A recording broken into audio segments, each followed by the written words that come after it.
Hello everybody. Now this is the second video me and my daughter Hello. Rebecca we're making on the little Coastal Bend Justice Group. That's the name we're going to use, and I'll teach too somewhat, I'm sure, like what scripture says about some of the issues. But I'm kind of laughing a little bit because I was sitting outside with Becky and we were talking for about an hour about a lot of issues, and I'm listening to Becky, and she's talking about, like, they're paying they don't pay the Mexicans this much and this much and these, and then a lot of like things like Becky's talking about, and I'm like listening. I'm like, ooh, she sounds just like me. Do I sound like that when I'm ranting, for 1 hour on my videos? My eyes are red, so I don't want you to think I've been drinking, okay? I've been just smoking a little pot today. No, it's because I got a little red eye. I don't know why. I've been driving in the car out here. Okay, so now, today, a lot of I deal with these issues, but most of the stuff you see me deal with, those of you know, might be corruption with cops, courts, things like that. Today, as I make this video, I already posted about 3 on some of the cases that I've been talking about. So that's one aspect. The things that me and Becky are talking about a lot are, I'll mention it now. So Becky, a lot of the questions that people, when you look around you, in your town, in your city, or even in our society, the country we live in, there's questions you have. Most of you know that I've kind of said, I think most of my friends are probably conservatives, but some of them are liberals. And when you hear me talk about, whenever a conservative might hear something from a liberal point of view, I get upset myself watching the world news, because even though I try to be balanced, some of my issues are liberal, some are conservative, but the last month, even last night, I saw some stuff in the world news, and I could see what you call a narrative, meaning you might say you're reporting news, but if you're really, just yesterday, watching world news, I could barely watch it, but they had something about, okay, President Obama, let me do this real quick. President Obama just made a trip over to Japan and Asia, and now, he got, today I believe is Memorial Day actually as I'm speaking, and he got a little heat because in the conservative media they said, will President Obama apologize for Hiroshima? I don't know why they just say Hiroshima. The 2 cities that were bombed were Hiroshima and Nagasaki, and even in the news they're reporting, I know he just visited Hiroshima, but there were 2 cities that we bombed. The only time any country has used nuclear weapons and done the killing of estimates a couple 100,000 people was the United States of America. And that was how we ended World War II. And we ended World War II by bombing the 2 Japanese cities of Hiroshima and Nagasaki.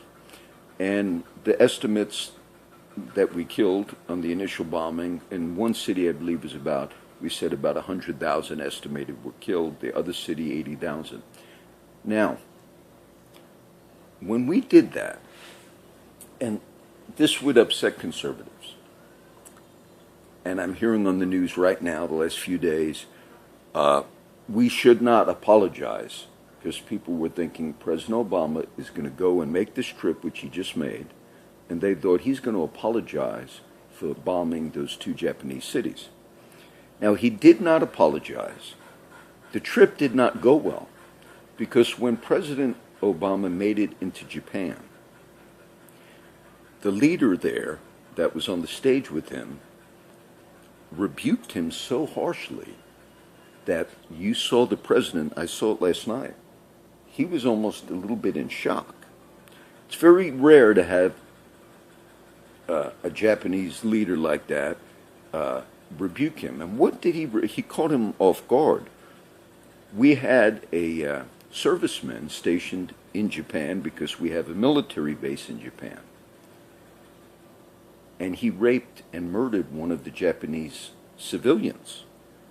And I'm assuming that it just came out that it was one of our servicemen. Now, he was in the service on the base there, but then he's working for, I think, a private contractor. But in Japan, right now, they're outraged about that. They're outraged that an American, that I believe he was Asian descent actually, but he was an American and he used to be stationed there, and he just got charged with raping and murdering one of the Japanese girls. So in the streets this week of Japan, they're all protesting the United States. They're all saying, we want your military base out of our country. And on the stage, see, Obama went thinking he was going to kind of, have this tour, and he was rebuked almost by that leader of Japan. This just happened 2 days ago. Well, it was kind of shocking, but the president, you saw his response, and obviously he said, look, we don't condone what happened, and we want justice for the poor girl that was murdered. Well, then he did make the visit in Hiroshima. He did not apologize for our bombing of Hiroshima or Nagasaki, but he tried to say in a way, this is what the devastation of nuclear weapons can do. Now, remember what I just told you.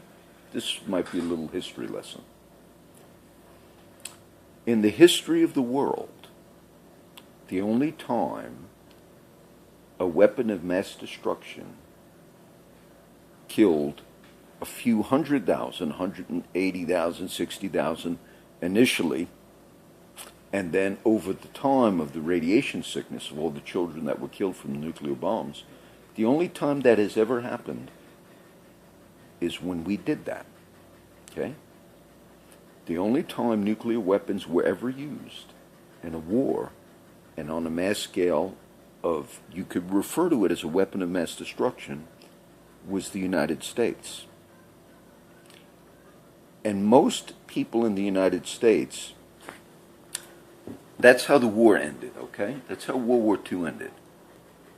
There was still a little more going on with Germany, but that's how the war ended. Now listen closely. One of the definitions of terrorism is this. It's the purposeful targeting of civilians for either a political or a military goal. Okay? Nobody watching this, I believe, would condone ISIS chopping the heads off civilians, and we rightfully condemn that, because what we say to ISIS, or what we say to Al-Qaeda, is, you are targeting civilians, and that's wrong. You should never target civilians. When we killed the women and children in Hiroshima and Nagasaki, that was not collateral damage, meaning we were not targeting the military of Japan and accidentally killed civilians. That's called collateral damage. We targeted women and children. Our intent was, if we wipe out the entire civilian population of those two cities, the Japanese would surrender. So, our intent that day was to kill as many women and kids as we could, to send a message. And most of you still, even though I just said that to you, most of you watching this, some would be mad that I just said that. What I just said to you was simply a fact. That's all I said to you was a fact. The reason we entered into the war with Japan is because they struck us first at Pearl Harbor. And when the Japanese hit us at Pearl Harbor, which is very famous, that got us into the war. And some believe that we knew that the Japanese were on the way. There are movies about this, okay? Movies you can watch. Pearl Harbor, I think Ben Affleck was in one of the movies. Okay? Why? I don't know if the United States knew that the Japanese were on the way. They bombed Pearl Harbor with planes, obviously, those who know. And we do know that some of our guys, radar guys, actually made a report. There's a bunch of planes coming, but we never, this is called the Pacific Theater, okay, because of the Pacific Ocean side. But we never thought that maybe the Japanese would actually do that to us, but they did. When they bombed Pearl Harbor, all of our planes and everything was there just sitting like sitting ducks. That's how we got into the war. Some theorize that we knew the Japanese were going to do it, and we wanted to enter the war, but we couldn't have had justification to have entered the war unless we were hit first. And so some say maybe our president and others behind the scenes let that happen. There's debates about that. But the Japanese hit a military base, okay, which is considered, if you're going to go to war with another country, the military is considered a just target, okay? If we target another country and we're at war with another country, if you kill the soldiers in that country you're at war with, that's considered a just target. I don't agree with killing at all, but it's considered just target. Now, the targeting of civilians, for instance, if the Japanese bombed New York City or Chicago on purpose to kill kids, we would have been very outraged and said, you targeted kids. But yet when we think about our bombing of those two cities, most Americans do not see anything wrong with what we did. And if you think the targeting of women and children, and in this case, the only time it was done on a mass scale like that, which is a weapon of mass destruction, it was us doing it. I had a friend of mine when I did the meeting in Bishop, not too far from here, my friend Bobby, who was a veteran. I talked a little bit about this to Bobby. And you know, Bobby's an alcoholic, but Bobby knew a lot about the Bible. I was surprised because I knew Bobby for a lot of years. He was one of the guys that hung out at Timmons. And when I started doing meetings, Bobby wanted to go in the meetings. And I talked a little bit on one of the meetings. I didn't record any of those meetings. But right away, when I was discussing it, Bobby didn't get mad. But at the end of me talking, I would tell the guys, do you have any questions? And Bobby said, but John, he said, the reason we did it, Bobby said, the reason he defended the action of the bombing of those cities, he said, we saved, estimated about 800, 900,000 lives by doing that. I said, now, Bobby, I said, you're right in the sense that most people believe that. But the president at the time was Harry Truman, okay, when we dropped those bombs. I saw video. There's a documentary on this. Harry Truman made 3 videos to defend the bombing of those cities. In the first video, you could see this. The public normally didn't see this because they just picked one out of the 3. The first video Truman made, he said, we bombed Hiroshima and Nagasaki. We did it to end the war, and we saved 200,000 lives. On the first video, that's what he said. The second video he made, he said this was for public consumption. He did 3. The second one he made said we saved 1.5 million lives. And then the third one, he said we saved about 800,000.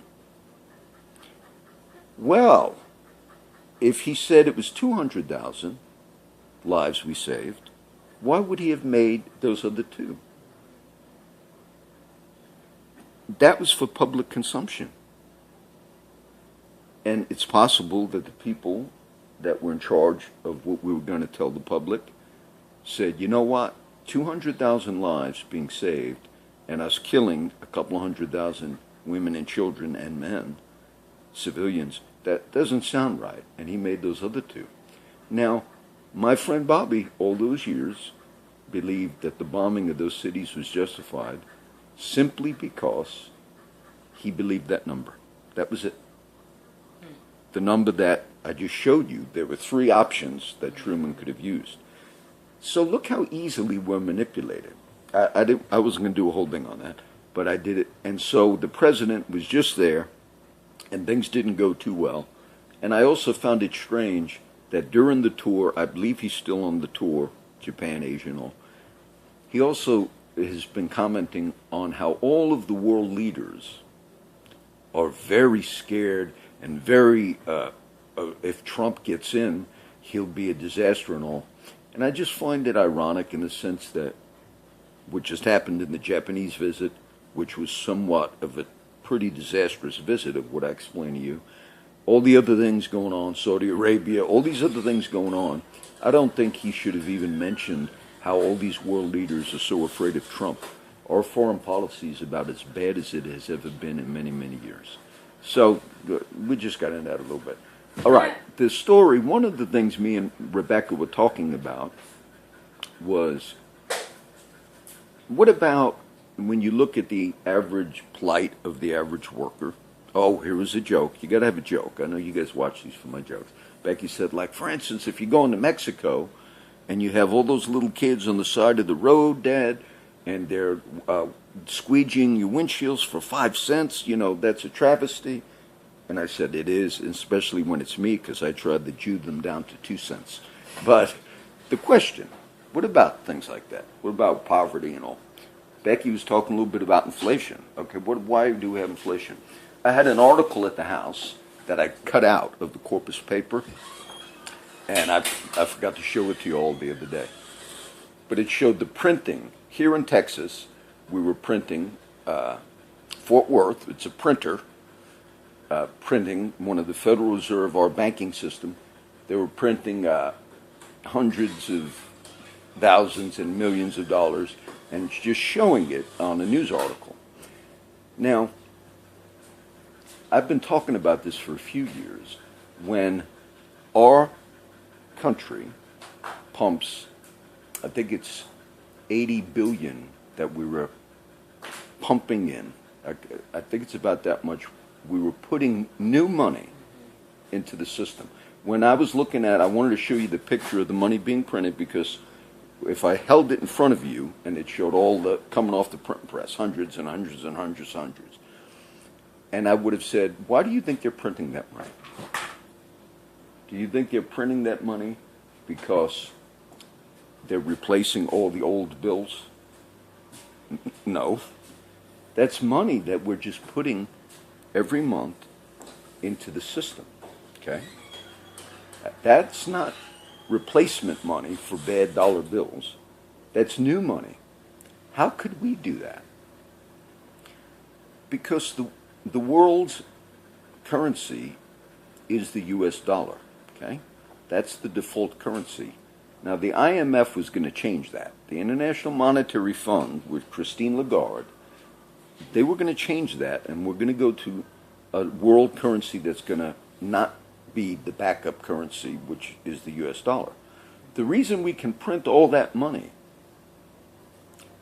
is because our money is the money that the world does business with, okay? That's where we can print it. If the world didn't do business with our money and we showed up with a $100 bill, that $100 bill would not be worth. You could just make it. But why do we make all that money? We call that quantitative easing. That's what that's called. Meaning, we're going to try to do financial monetary policy done by the Federal Reserve, which is not under Congress. It's an interesting thing about our banking system. And there are economists that debate this. But some say, if you just put the money into the system, it'll prevent us from really having a lot of problems, having a crash and so forth. But the other thing that happens, other economists say, and I agree with the other economists, they say if you keep putting money in like that, and we're in right now $20 trillion of debt, okay? $20 trillion of debt that we're like running a credit card. And if you talked about all of the unfunded liabilities out in the future, it's like 100 trillion, meaning we're like using a credit card in our country. So most people think banks, okay, you go to the corner, you go to your bank. Most people think banks are entities where, like in the old idea of a bank, where you go and people deposit their money into the bank, and then other people that need loans from that bank will borrow and get a loan from the bank, and they're borrowing money that other people deposited. That's not what they do. Banks make money. Banks make money. All that money that was being printed in the article was just money that we're putting into our system. Okay? Now, Becky asked me about inflation. If you keep printing money and putting new money in, new money, what happens to all of the money? I'm on a fixed retirement income. What happens if my dollars are now in a country, a system, where there's like an open spigot and there's just other money being poured in? It's not money being earned. It's just being printed. Sooner or later, all the things I'm buying with my dollars, I can't buy as much because all this other money in the system, my dollar really is not worth as much. And then you have inflation, okay? Because maybe that refrigerator would sell for $300, and okay, in the system, but a lot of money's coming in, just printed money. Sooner or later, they're going to want $400 for that refrigerator because all this extra money's coming in, and you still have so much commodities and all. Okay, that's one way that you also have inflation. So we were discussing a little bit of that. Say some things, Becky, being it's your group. Well, we were talking about earlier about how they did the article for Corpus on the news as far as the city council. Okay. You want to talk about those ones? That one? So they had put an article up in the newspaper. I guess they ran the story at night. I'm not really too sure, but they didn't run it on Facebook or nothing like that. But how our city council members, our current city council members, had taken contributions, campaign contributions, from several companies that are involved in the Plan CC 2035, as far as construction people, business people, whoever it may or may not be. And so they were talking about how, I believe Mark Scott took the most campaign contributions, and I think Carolyn Vaughn was the only one that didn't take any campaign contributions from any of the businesses, and how they said that the average campaign cost is $50,000 to $60,000, but when you go on the internet and you actually look at the papers, the files that they have to put in twice a year, they're only spending maybe $5,000 per half a year for their campaigns. And so to me, it seems like they're kind of skewing the numbers to make it seem like they're spending a lot of money on their campaign to win the seat, but in reality, they're not really spending that much money. And then on top of that, how I think they got the comment from Mark Scott about how it doesn't change how we make our decisions for Plan 2035. And obviously, money does change people's decisions. It doesn't really, money talks. That's what everybody says. But it's funny to me too. You go up online and you look at the rules and regulations that the Corpus Christi City Council is under. And federally, like you were saying, they're not allowed to, after your campaign's over with, you're not allowed to take the money and pocket it, basically, for personal use. You can't go buy a house with your millions of dollars you just raised for your campaign, even though you lost your campaign. But as far as Corpus Christi goes, we have no regulations. I don't know what happens to that campaign, to those campaign contributions. I don't know if it goes back into the businesses that contributed to the campaigns, or if they end up pocketing it. I don't know. There's no laws. There's no laws on any of that. And as far as how you were saying, there's no laws either on if you regulate a certain industry as a city council person, or it's in your district, or anything that you're involved in making decisions, you're not allowed to take campaign contributions. But apparently you are for Corpus. I'm not. Yeah. Becky was asking me about that, and I told her I'm more familiar with the federal, people that are running for Senate and all. Right now, for instance, there's a man by the name of Terry McAuliffe, Look, the Clinton things, look, I try to be fair, but the Clinton things, they got a big history of all. Terry McAuliffe is now a governor. I forget the state he's a governor of. So it just came out in the last few days, but he's a very big Clinton person, Terry McAuliffe. Well, he's under FBI investigation, but they're not telling him what he's being investigated for. But obviously he realizes what it is because he came out this last few days and he took millions of dollars from a Chinese businessman for his campaign. Now, it's illegal to take foreign money for a campaign. And this is the statement I read from Terry McAuliffe. He said, maybe they think I did something wrong. Look, I guess he got caught. Maybe they think I did something wrong, he said, but that Chinese businessman, and the Clintons are involved in a lot of this stuff, he had a green card. Look, I don't know if he's trying to justify. Obviously, that's what they're investigating on him. And you do have laws against foreign. One of, not a conservative news site, but a regular news organization just last week, what they did is they went and investigated the Hillary Clinton Foundation, the Clinton Foundation, which is very shaky because Hillary Clinton, as Secretary of State, was taking private donations from foreign leaders, Saudi Arabia and countries, at the time that she was Secretary of State, taking contributions from foreign leaders into her fund, which they have, her and her husband Bill Clinton, I forget the name of it, but they have a sort of humanitarian fund. Well, you're not supposed to take, if you're Secretary of State, that's a conflict of interest, because you're representing the United States. Well, but anyway, some news organization, a credible one, also just looked at all the contributions that came in, and they basically showed that out of all the millions that that foundation, the Clinton Foundation, brought in, which is supposed to be a nonprofit charitable thing, only like 1% of that money was showed,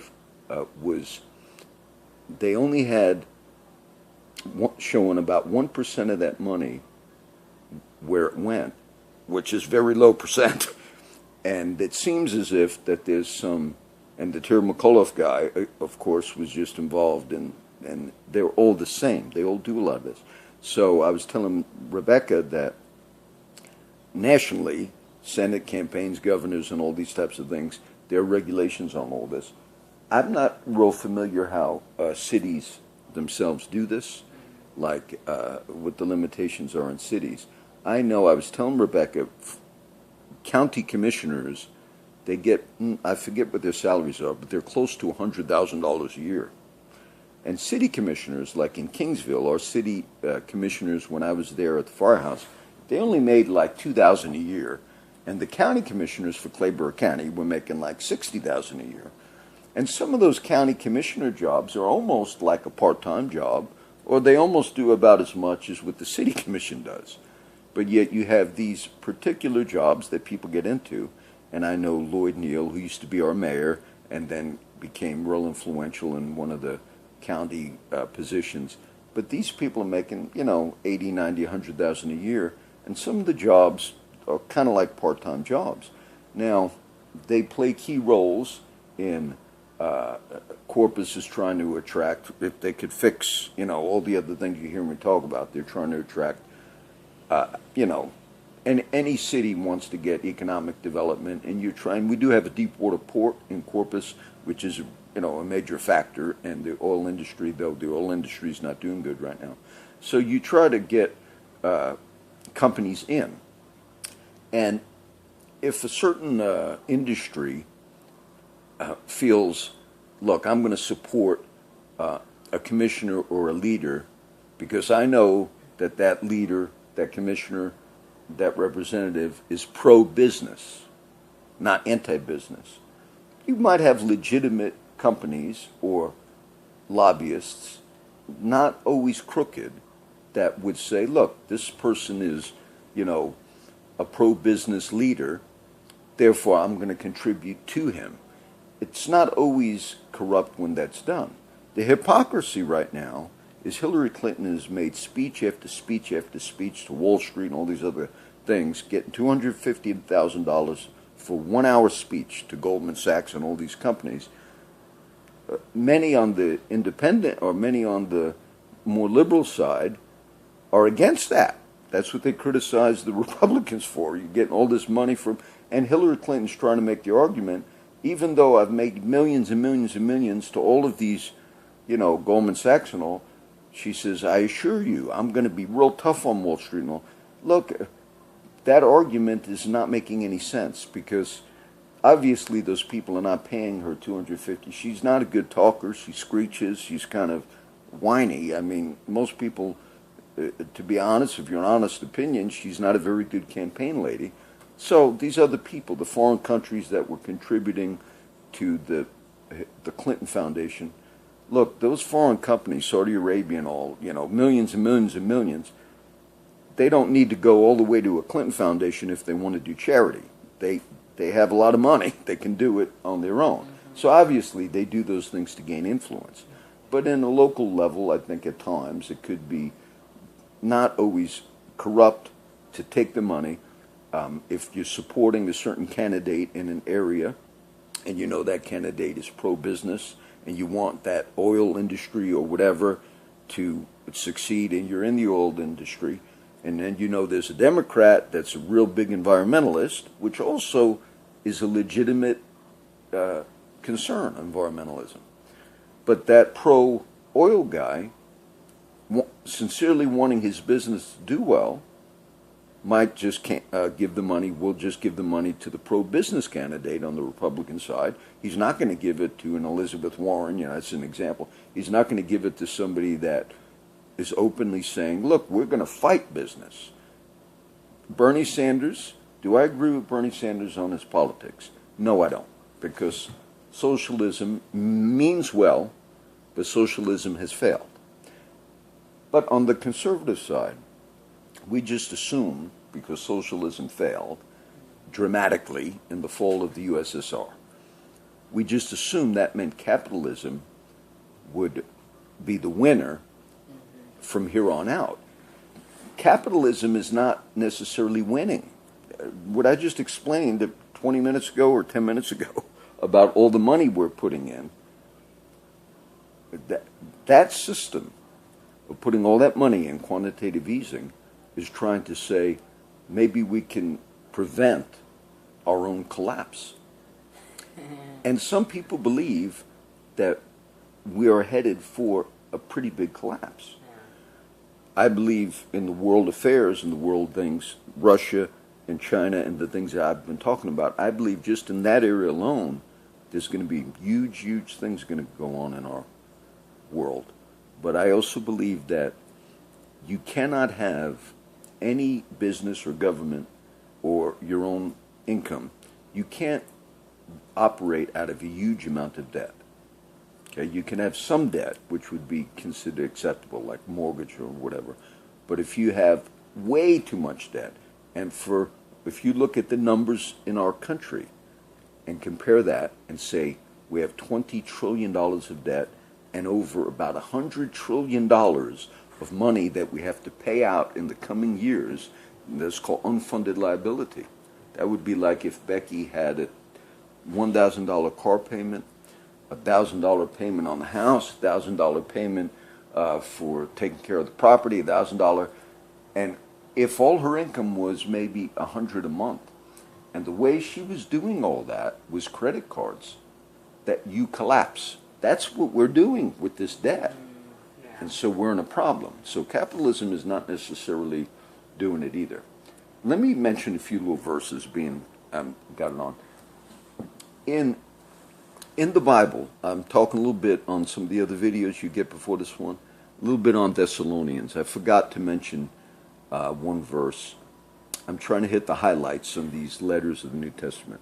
But Paul said to the Thessalonians, now he also said this to the Corinthians. These were the Christian churches that Paul established. And when we think church, again, it's the paradigm. Church means a community of people. Okay, so when Paul established these communities of people, what he did was, Paul was an apostle, and we call that itinerant ministry, meaning You travel from place to place, and sometimes you stay for a few months, sometimes you stay for about a year and a half, and that's what Paul did. But when he went to the Thessalonians, he wrote them the letter, which we call First Thessalonians, and I already quoted a few verses on that. But the one I wanted to quote was, he said, "When I was with you, I was not burdensome unto you," meaning I did not receive money from you or help from you. He said, but I worked so I would not be a burden to you. Now, Paul said that to the Corinthians. And there's also, in the book of Acts, which you read the history of how Paul started all these little churches. The history is in the book of Acts. And I think it might be Acts chapter 20, but it's a chapter 17 or 20. But Paul calls all of the leaders of the church, and he calls the leaders of the church from the city of Ephesus. And this is what he tells the leaders. He says, when I was with you guys, I showed you through example how I supported myself through my job. Paul, the great ministry leader Paul, he said, I showed you other church leaders through my example how I supported myself, worked day and night, to give you church leaders, they were the elders of Ephesus, an example that you would also learn from me. Now look what my minister friends who are watching some of these every now and then, look what, and I don't want to name drop, but also I'll say hi to President Obama. He kind of watches every now and then. But he was given an example, and it was based upon this. He said, we support each other and we help each other. But Paul never saw his ministry as if he would be at the top, if you will, of the corporate ladder. He saw it as we were all, and he refused at times to take support. Most preachers just don't see those verses, okay? He took support from the church at Philippi. He was grateful because they sent him support when he was not taking support from some of the other churches. But what you're seeing, Jesus gave this story, and this deals with, in a different way, but it deals with the same concept. And I taught this recently. But when Jesus taught the disciples about leadership, he said, in the Gentile world, which he meant in the world around them, those who are over on top of other people, I mean, you're in charge. That's how they measured leadership. And this is what he said. It will not be that way among you. Do not get your pattern for leadership in the church from the corporate concept of leadership that you see in the world around you. He said, he that is least among you, he's going to be the greatest. He said, I am your Lord and Master. And he said, you say well, but I am among you as he that serves. So what he was challenging and what he was trying to instill in the original core group of leadership in the Christian church, which would be the disciples in the first century, he was telling them this whole thing about church, ministry, Christianity. He said, what I'm showing you, you followers of me, I gave you example that you too would serve. You would not consider yourselves on some type of a rat race to the highest in what you're seeing. Some of the challenges, me and Rebecca, when we were outside talking about minimum wage, maximum wage, corporations. Most of us, our money system in this country, it's called the fiat system, okay? The word fiat, I taught this because it was also in the Mary's Magnificat. It's a Greek word, but it means a little different when you're dealing with money. But that's the system we're based on, okay? It's called the fiat system. What I was telling you just a few minutes ago about how our banks make money. Banks are not set up like most of us think. They're just collecting people's deposits. But that system is what we're based on. There's nothing that says that system is a fair system or a good or a just system. My daughter Bethany the other day, maybe 3 weeks ago, I was at her house. She also has like a little ranch.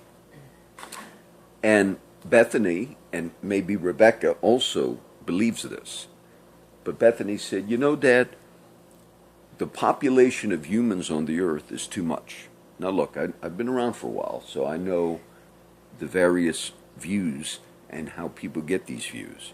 But there's a big view that's been around for a while that says the human race is basically the destructive race, and in ways we are. But the planet is overpopulated. Now, I didn't even check this yet, but I'm pretty sure I'm right because I used the example of Texas. I said, Bethany, if you just look at the amount of people, how many people are on the earth right now? About 7.5 billion, okay? That's the population of the earth, about 7.5 billion people. I'm pretty sure I got that right. Because sometimes I remember the age of the scientific age of the earth. But I believe that's your population. But you know, if you just took square footage, you could fit all of the people on the whole earth. This is what I told my daughter. I said, we could take all the people on the whole planet, we could fit them all in Texas. All the population of the whole earth could fit in Texas right now. Now, she looked at me, because I'm sure she's never thought of that. I said, I didn't say everybody could live with open acreage. I said, but just for our minds to understand. And I believe you could use a smaller state than Texas for that example, okay? Why did I mention that to my daughter? Because if you hear for a very long period of time that the population is going and is going, hi Lou, Hello. you didn't get to be on the video. Oh, yeah, I want you to say hi. We're still on. Hi. And a lot of people have political reasons about the population thing, so that's why I shared that example with my daughter. But the point I wanted to make was, some people say we do not have enough natural resources because the population of people is, we got to abort kids. You see where this is going. Can't keep producing. We're running out of resources. And I also told my daughter, look, we have, the world right now has enough resources to feed the whole world. But yet we have children starving in the world today. The question isn't whether or not we have the resources, okay? The question then you got to is question our systems. You got to question that. Does pure Ayn Rand, I can't explain now, but those of you that are in economies, right? Ayn Rand's what was the name of her book? Atlas Shrugged, okay? I won't teach it all right now. But that principle, you get it. That principle of Ayn Rand, Atlas Shrugged, basically believed that capitalism, in the end, it was the only fair or right form of economy, okay? But what we have to question is, if today, right now, like my daughter was saying earlier, 2 hours from here down in Mexico, you have kids starving, you have third world conditions, you have kids around the world literally starving to death, going to bed, starving to death tonight. But yet, we have other parts of the world where there's extravagant wealth. We got a question. And you might say, but John, I'm a capitalist. Look, I'm not a socialist, okay? But the question isn't if we have enough resources. The question is, why is it so? And I do understand men like Bill Gates and even Mark Zuckerberg at Facebook. I understand that they give charity, okay? I understand that also the conservative argument. Most of the charitable money that goes around the world does come from a lot of successful people. Even Rush Limbaugh, believe it or not, a lot of you critics of Rush Limbaugh, he does a lot. He does a lot to help people. But we have opinions of people that are given. So this whole thing that we're going to do in these little meetings, this one's almost going to be 50 minutes. We want to have discussions about that. What about fairness? What about minimum wage? Does a minimum wage help? Okay, in some cases they say it doesn't, because if you're going to raise a $7.50 an hour to $15 an hour, what will those corporations do? Will they pay all their McDonald's employees $15 an hour? No, they're going to cut some out. They're going to go to computers for other things that they can do. So these are legitimate questions people have. But God's concerned about justice. And in the church, those few verses I quoted, in the church, the strongest social justice book in the New Testament was written by the brother of Jesus, okay? His name was James.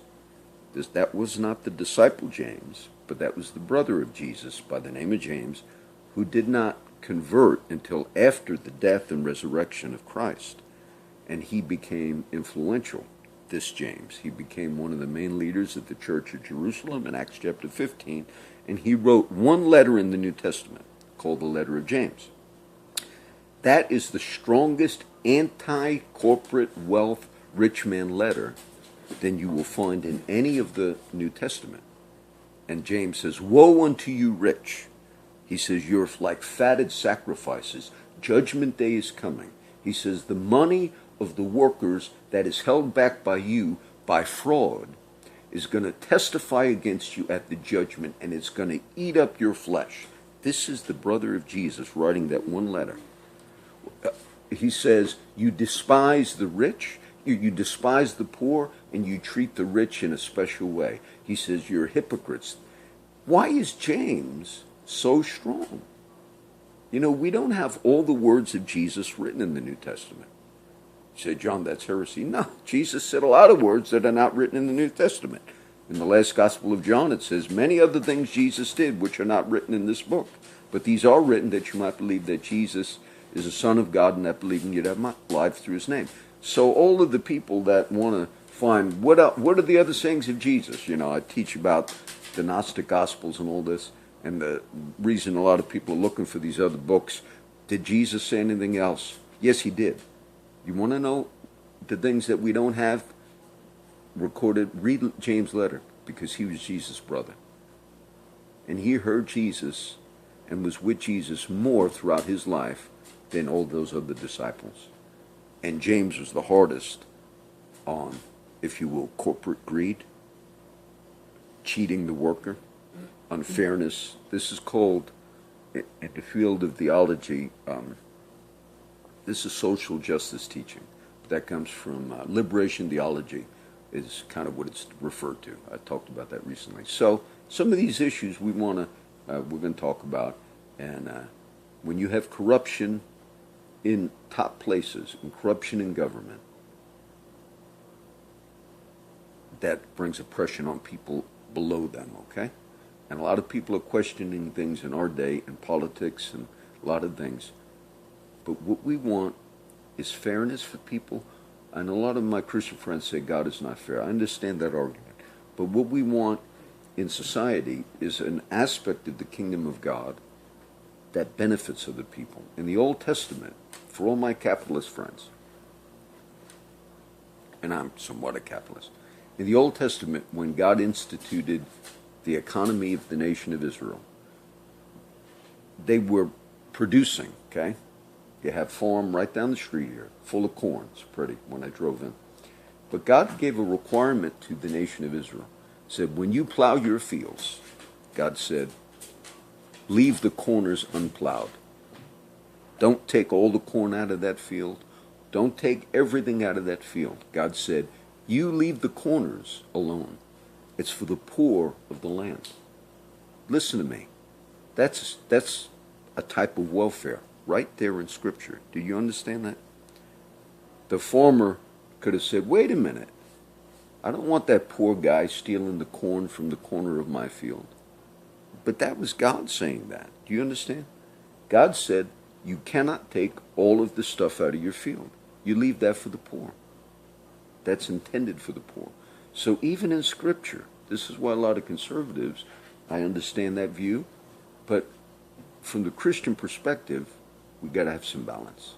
Becky, you want to end with any particular thing? No, that sounds pretty good. Talk about in future meetings about fairness, government, and how it does really oppress the people, and whatever other opinions you may have on that, and structures. Because if socialism isn't obviously is a failure, and capitalism is showing us it's a failure, then what way do we go as humans? But in reality, what you're saying basically is it's upon every person to make that decision for themselves. But obviously that doesn't happen. So. Okay, that's our second little video. Went about 50 minutes. Hope you enjoy these, and that'll be it. Maybe next time I'll have. I was going to bring my other daughter, Christina, but she didn't get back in time. So I hope you enjoyed it. That's it. We'll end with that. God bless everybody.